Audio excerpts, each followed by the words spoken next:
that. Good evening. My name is Renee Cox. I graduated from Christian Women's Job Corps March 16, 2007. I was in Class 8. In a little over 3 years, my life and the love I received from my family have changed and grown to degrees I once thought impossible. When I came to CWJC, I was a struggling Christian, 6 months out of prison and without direction. Without CWJC, I would not be where I am today in my spiritual growth or in any other areas of my life. I took their classes, ate the delicious meals, and absorbed everything I could. I enjoyed meeting people I would have never met and enjoyed going places I would have never gone, and I still get to enjoy these things. Because of bad choices and not having Christ in my life, I had harmed everyone close to me, and our relationships needed mending.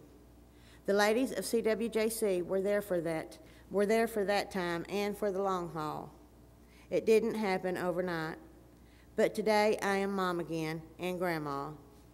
Today my children are all Christians with miracles of their own. They were there while my 30-year marriage was mending and prayed to God to deliver my husband from his addiction to pain medication from a 20-foot fall he had while I was in prison. CWJC had a domino effect on my family, but instead of us falling down, they helped us to stand. After CWJC, I had the courage to start a housekeeping business. Thanks to a lot of people I met through CWJC, and with Pam and Becky and Margie's references, in a year and a half, I had built a clientele of 31 houses in 1 month. I would use another graduate for part-time help, and I was very busy.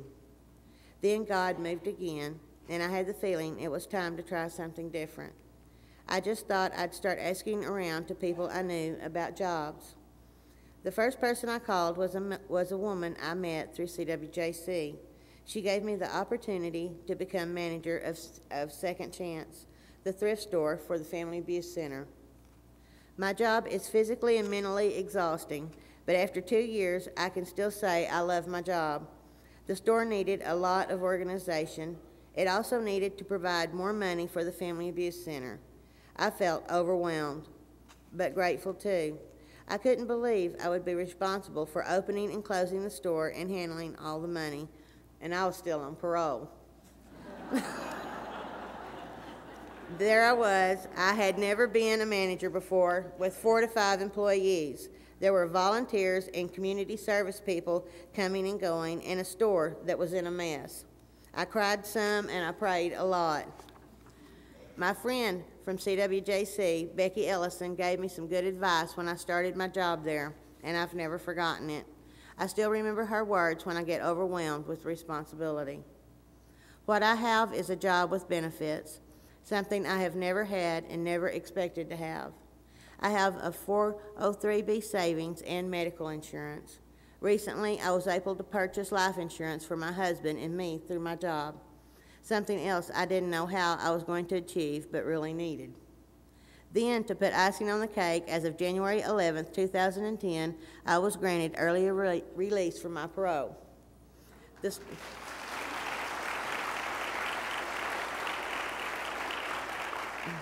store, in time and with a lot of hard workers and hard work, has been organized, and we are doing well financially. We are making a profit and are able to help the Family Abuse Center financially and by meeting the material needs of our clients. We are doing well enough that we are expanding into the empty store next door. We hope to have a grand opening in the near future. Through all of this, CWJC has been there for me.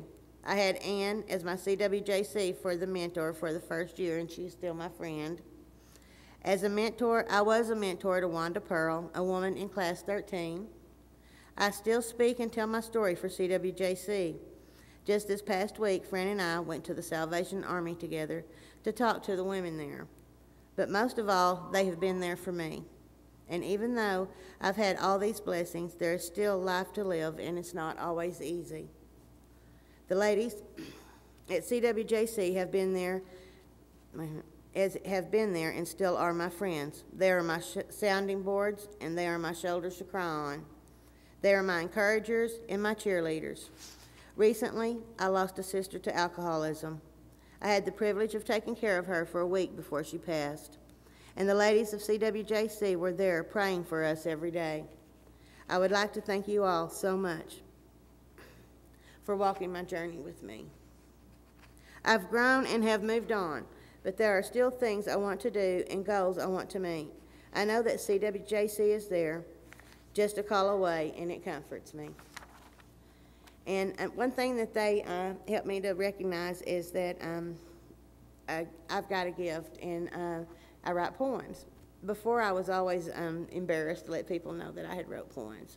So when I get a group of people, I always have to read you one, so I get a captive audience. Okay, so this one's Drops of Joy. Today, God gave me joyful tears, none from sorrow, none from fear. He filled my heart and coursed through my veins, and then out of my eyes the joy came.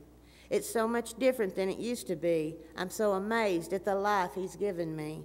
From the lost soul I was to the Christian today, I thank God on my knees every morning when I pray. For many years my tears were sad, uncontrolled sobs and gut-wrenching mad. I didn't understand joy's true meaning. I just wanted to be happy, a fast, fleeting feeling.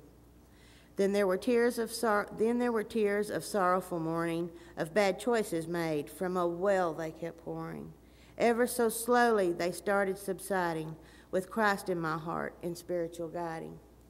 Once I was told that tears are healing. Today my wounds are just scars, with Jesus Christ sealing.